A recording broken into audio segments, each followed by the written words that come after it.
कशाला घरी जायचं? घरी जाऊन तीच कचकच झाली. घरी जायचं आणि शिव्या ऐकायचं. काल प्रसाद दादा काय बोलतो माहितीये? बोलतो, कशाला भटकतोस, कशाला एवढं पितोस, स्वतः खाऊन पिऊन पडलेला असतो त्याचं काय नाही. अरे मला करमणुकीसाठी काय आहे की नाही? अरे तुम्ही मित्र आहात म्हणून माझा टाइमपास तरी होतो आणि मला सांगतो कशाला भटकतो. हा, अरे बापाने चिक्कार कमवून ठेवलंय, पैसे खराब होतील नाही.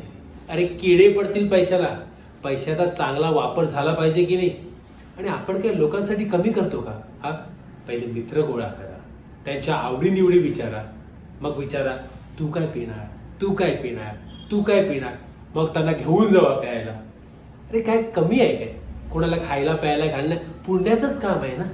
आपण काही कमी करतो का? हाय बघ ना, यांचं नको तेच आपलं. अरे लोक खाऊन संपवतात, आम्ही पिऊन संपवतो. त्यात प्रॉब्लेम काय आहे?